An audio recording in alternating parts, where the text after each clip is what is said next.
Hi everyone, how are you all today? I'm having one of those days today where I feel like I've been well and truly rinsed by my kids. I've just got back from a local shopping centre. I had to go and get Dylan's phone screen fixed. In all my years as a owner of an iPhone, and my husband as well, we have never once broken a phone screen, and neither has Dylan until this point, but he did break his phone screen and I had to go and get it fixed £30 later. But the mobile phone repair place was right next to a Build-A-Bear workshop, which is another thing that I've managed to avoid in all my years as a parent. I've never once had to part with any cash in a Build-A-Bear workshop until today. And admittedly, I only had Marnie with me, so I could have not done that. But her little face when she saw the pink ballerina bear in the window that she fell in love with at her little ballet class and obviously couldn't take home.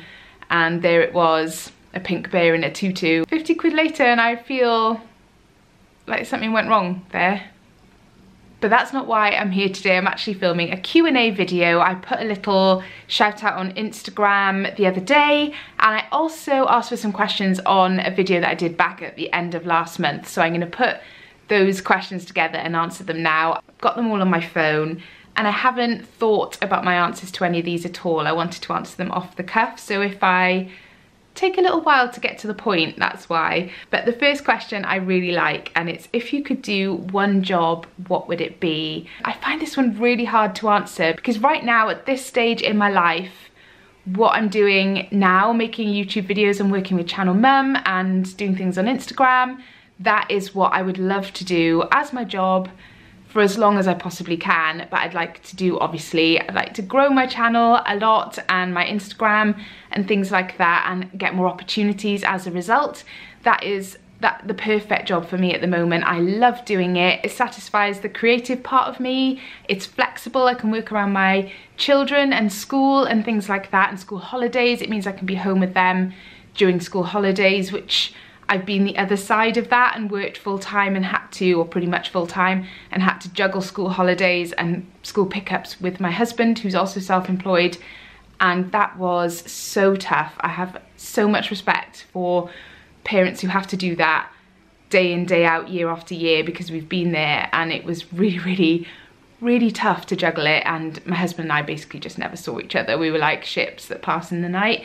So I've been there, and that I think makes me appreciate so much more being able to work flexibly and work for myself and earn a bit of money from home, but still be there for the kids. So that is a really long-winded way of saying what I'm currently doing is my ideal job for me right now. But when the kids are older, or if I were to rewind to before I had children, my idea of the perfect job was always working in something to do with the theatre. I had a job when I was in uni for a year as part of my industry placement that I did, which was working in the marketing team for a West End production, and it was such an amazing experience, and I would love to go back to working in the theatre in some way. I always wanted to be on the stage performing. It was a massive part of my life growing up, but as I've got older I've kind of accepted that that's not going to happen. But I still would love to work maybe in the marketing or backstage or something. It's a world that I absolutely love, and I don't think it will ever leave me, and every time I go and watch a show in the theatre I just get sucked right back into it and I love every second of it. That's probably why I got so overexcited about Dylan playing his part in Oliver as the Artful Dodger, because it took me back. And yeah, it's fab, I love it. How did you find the change going from more than one child compared to when you had your first child? I've had this question, or a variation of this question, a few times. So how did I find having baby number 2, 3, 4 compared to having my first? My answer to this is always nothing is as hard as going from no babies to one baby, in my experience and my opinion. Nothing can prepare you for what it's like to be a new first-time parent. Suddenly you have all this responsibility, this little creature that you don't quite know what to do with. I didn't have any little brothers or sisters growing up either, so I literally had not been around babies a great deal, only my niece and nephews. Nothing is as hard as that, I don't think. I think once you've had a baby, it does get easier.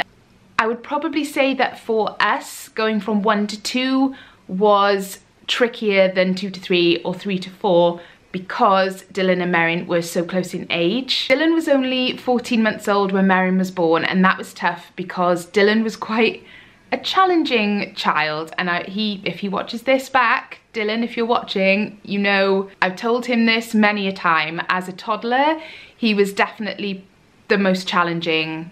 Who knows what Marnie will be like as she gets a bit older, but compared to Merrin and Aiden, Dylan was quite tough, and that was probably, to be fair to Dylan, a lot to do with us. We were more stressed as parents because he was our first. Probably a lot of that rubbed off on him, and he was, yeah, he embraced the terrible twos with gusto from probably about 16 months when Merrin was still a newborn. Also, Dylan was teething when Merrin was a newborn, so that was probably the toughest transition in terms of having more kids. That first year to 18 months of Merrin's life is a complete blur to me. I can't really remember a great deal of it other than I was just trying to survive, just trying to get through every day and make sure that everybody was fed, watered and alive was my priority. So that period was definitely tough. Going from 2 to 3 was a breeze. I feel like by that point I was so much more confident. I'd had 2 really close together and come out the other side and survived, and still decided to have more babies. So I must have been doing something all right. And yeah, that transition was great. I was that bit older. I really wanted to have a third baby. I knew what I was doing. It was fab. And going from 3 to 4, once you've got 3, it is pretty chaotic, and having a 4th, Marnie just slotted right into the middle of the madness, and it doesn't feel a great deal different, if I'm 100% honest. The next question is, I hope it's not too personal, but why the big age gap between your first 2 and last 2 children? When we first started talking about having kids, we always said we wanted to have 4. I don't know where that came from. Neither of us are from big families, but we just had that number in our minds that we wanted to have 4 kids. Then we had Dylan and Merrin very close together, as I said, and we changed our mind and we decided we only wanted 2. And that was that for a little while. And then as they got older and it started to get easier and they were in school and all that kind of thing, we just thought maybe we do want to have another one after all. And we ended up getting pregnant with Aiden quite quickly. There was no delay in that sense. And that's the only reason, just that we couldn't decide in the middle whether or not we wanted to have more. And thankfully we decided we would, and along came Aiden. Right, next question. My question is, you mentioned co-sleeping. Could you talk more about that? Did your older children just gradually stop coming into your bed? Does Marnie always start in her cot? Yes, she does always start in her cot, and no, she doesn't ever stay there. But we've done that with all 4, to be honest. We've always been quite relaxed about that. Dylan probably the least. He used to when he was about 3 or 4. Merrin did probably for a little bit longer. Aiden is probably the one who's done it the most, I would say. In answer to, did they gradually stop coming into your bed? Yes, they did. Dylan just grew out of it. With Merrin, I can't quite remember how we got her to stop. I think it was probably a gradual thing on her part. She would still occasionally come into our bed in the middle of the night, and we didn't tell her she couldn't. It was just, it became less and less frequent. With Aiden, it was more tricky. He came in every night, and in the end we got a grow clock, which worked really well for him. It took him a little while to grasp the concept of the light and having to stay in his bed until the sun came up on his clock, but once he got it, it really worked well, and he would come in the morning. I think we set it so at 6 o'clock the sun would come up and he could come in 5:30, 6, I think. So yeah, with Aiden it was more of a process, but with the others it was a gradual thing. Who knows what will happen with Marnie? She'll probably still be sleeping in our bed in 10 years from now. Next question. You have varying age gaps between your kids, some close together, then a bit more of a gap. What did you feel was the best age gap between your kids? Also, what's your favourite cheese? What a great question. What was the best age gap between kids? 14 months between Dylan and Merrin, although at the time when they were very small was a really tough age gap, as I said earlier. As they got older, I feel like that is the best. It was so worth that struggle in the beginning because they are literally the the best of friends. They're almost like twins, almost. Their relationship is so close because they've never known life without each other, really. They just get on so well and they really argue. It is the older ones and Aidan that argue the most at this stage. They adore him and they always have, but he winds them up because he's a little mischief monkey and he likes to push their buttons. So that age gap is quite tricky at times because he is all about the mischief and they are at the age where they just don't want to tolerate any of that kind of thing. So that's probably the most difficult age gap between Aidan and the older ones, I would say. Oh, what is my favourite cheese? Nearly forgot that bit. I can't choose. I can't possibly choose. It's almost, you may as well have asked me what my favourite child is. I can't choose a favourite cheese. Can I have a top three? My top three would be smoked cheddar, Wensleydale with cranberries, and oh, I know I need four. Camembert, like baked in the oven with garlic, and yeah, that's really good. And the fourth one is a really strong cheddar or double Gloucester, I'm not fussy, with pickled onions inside it. Yes, now I need cheese. Next questions. What were your previous jobs? What's your dream job? And what is your favourite pudding? Great questions. So my dream job I've already answered, so what I'm doing now, but just growing it and getting more opportunities as a result and being able to do it for longer, if possible. That would be the dream for me at the moment. Previous jobs, I come from a background of PR and marketing, so my last job before I had Aidan, which is the last job I had, was working in public relations and communications for a local government, a local like council, which was great. I say it was great. It wasn't the most creative of jobs. I enjoyed the job because I liked the people I worked with rather than the job itself. But it was fine and it was perfect for me at the time. Before that, I worked in the PR department of a big ad agency in Cardiff and I loved that job. That was before I had kids and it was long hours and there was lots of socialising and I used to go back up and down to London all the time for meetings and I loved it. That was a fab job. Before that was another job in PR and then I worked in the theatre world, industry and marketing and stuff before that. So it's all been quite marketing and PR based. What is your favourite pudding? Probably cheesecake, but I like the really plain ones. I don't like them with a topping on. I like a good stodgy New York baked cheesecake. Has to be a baked one, none of this like moussey rubbish. How do you, oh, quite a few in this one. How do you budget for the year, including Christmas, birthdays? Will you have any more kids? What will you do with all your free time now you're not uploading daily? That question was asked when I was doing my 30-day me thing in January where I uploaded every single day. So I don't know what I'm doing with my free time now. I feel like I've got more time when I'm busier. Does anyone else ever feel like that? The more I do, the more I don't know, the more hours I seem to have in the day, which is ridiculous, but that's just how I feel. How do you budget for the year? I'm not great at budgeting. I never have been. It's something I'm working on and trying to get better at. I do try and put a bit of money aside every month if I can towards birthdays and parties and things like that, but it's not something that comes naturally to me and I wish I was better at budgeting and managing money because, yeah, it's a struggle. Will you have any more kids? No, we are definitely done at 4. I still feel, I was talking to Jodie, Mama Izzo. If you don't follow her, she's here on YouTube as well and she's a fellow mummy of 4, she's 4 boys. And I was chatting to her at an event recently saying, I just don't feel like I will ever feel done and not broody anymore. I just feel like my natural default setting is broody and I think lots of women probably feel the same way.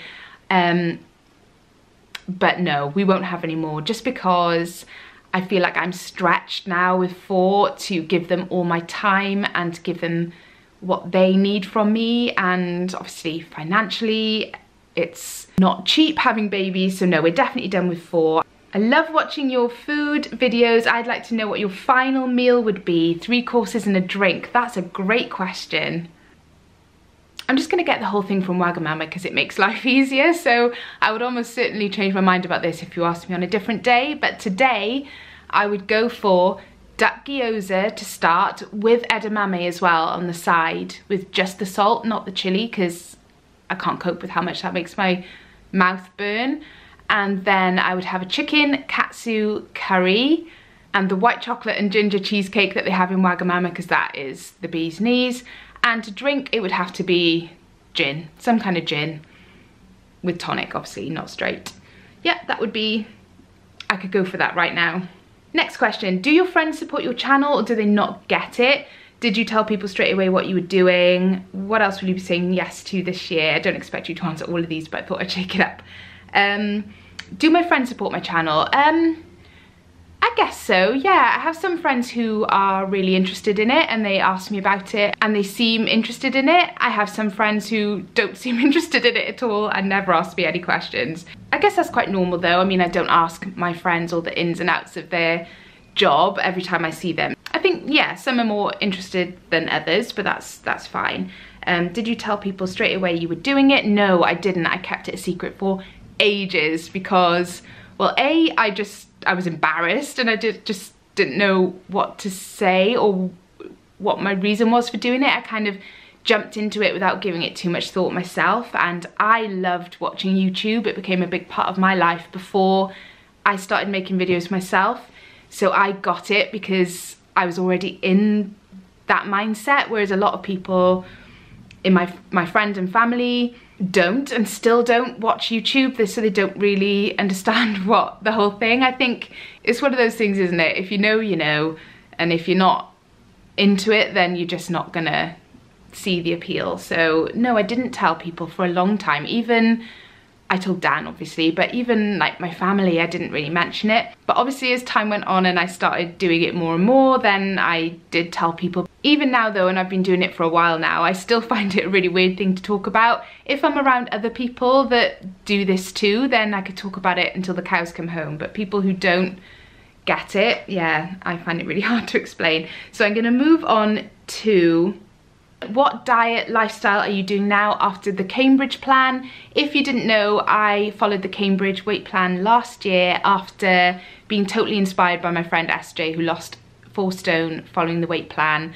I did it last year to lose a stone that I just couldn't shift after having 4 babies. So I did it from around June time last year, end of June I would say, for a couple of months, and I ended up losing 2 stone. I really enjoyed following the plan. It worked so well for me, so I'm really grateful to SJ for recommending it because I would never have thought to do it otherwise. I followed it on and off for the rest of the year to maintain that weight loss, and I say on and off, I went up a stage to stage 3, which is an easier step so you can incorporate more regular food into your diet, and that worked well for me, I would say, in terms of maintaining the weight loss. Then Christmas happened and it all went horribly wrong at Christmas time. I just completely did what I wanted to do over Christmas, ate all my favourite cheeses and whatever I wanted, basically, drank lots of wine. And I didn't put on as much as I thought I had. I thought I'd put on at least half a stone over Christmas. It was more like 4 pounds. And I just haven't been able to get back into that mindset of being good since. I haven't put any more on, but I've still got that stubborn 4 pounds as a result of Christmas. So in the run up to summer now, I intend to follow the plan again for a couple of weeks, only because I've got at least 2 weeks worth of the products still left in my cupboard that I didn't use before Christmas. So I'm going to follow it for until I use all of those products up, see where that gets me to, and then just maintain from there on. It is an expensive plan to follow, so it's not something that I could do on a long-term basis, but it was an amazing way for me to kickstart my weight loss because I tried other things and they just weren't working for me. So Cambridge really did give me that momentum of weight loss initially, and yeah, it just seemed to work for me. Next question. I want to know about the new abode. When are you moving? Where is it? And is it forever? We're hoping to move in the next couple of months. The initial thought was sort of April. Basically, Dan is working on the house that we will be moving into. It's a renovation project. We're not buying it. It's actually a house that we will be renting through his work, if that makes sense. So he's a self-employed builder. He is working with somebody who owns the property to renovate this listed cottage. It's not a property that we would be in a position to live in otherwise, so it's a great opportunity for us to live in a beautiful converted barn and cottage. It will be beautiful when it's finished. We sold our old house, and the intention is that with that money we are hoping to buy and do up a property and either rent it or sell it on. That has always been part of our plan, and something that we wanted to do. Dan is so talented and clever with building and renovating places, so that is our long-term plan. In terms of will we be in the new house forever, who can say? I don't know. I think we'll love living there for the time that we are there, and hopefully we'll be there for a while. What is your favourite part of your town except for the beach? No, the beach is my favourite part of the town. I don't think I could choose anything else. We've got a couple of nice coffee shops and things, but no, I love the beach. Will you have any more children? I've already answered that one. And how do you cope with toddler tantrums? Deep breaths, I would say, is the biggest piece of advice I can offer. Just try not to be embarrassed if you're in public, because we've all been there. All toddlers do it at some point. Just take a deep breath, and distraction, that's the other one. Always distraction, that works a treat. I'm a mum of 3. How do you give each child enough one-to-one time and deal with dividing yourself? I guess you mean like how do you split yourself and your time between more than one child? I do struggle with that on a daily basis, and I always feel like I'm stretching myself too thin, but then to be honest, I felt like that when I just had 2 children as well. I don't think it's, obviously it is harder with 4, especially when you've got a baby or a toddler who are quite demanding of your time. The one thing I do that I think does make a big difference is to plan a little one-on-one date with each of the older 3, at least every other month or so, where they get to choose where we go, and I take them out, just me and them, and spend quality time chatting to them, doing something that they want to do. We started doing that towards the end of last year, and it was lovely. I loved every minute of it. They were really grateful to be doing something just with me. I felt like I was getting some time to just chat to them individually, and that was, yeah, that's a good one. I would start there. I can hear Marnie grumbling away. I think she's waking up from her nap, so I'm going to leave it there. I'm also really aware that I've been talking for a very long time. I really enjoyed doing that and answering your questions, so thank you very much to anyone who asked me a question, and if I didn't get to yours, I'm really sorry. I tried to get through them as quick as I could, but I also have to go and get the kids in approximately 4 minutes, so I better get a wriggle on. Thank you so much for watching. I hope you enjoyed it. If you did, give the video a thumbs up. Don't forget to subscribe to my channel as well, and I will see you in my next one. Bye!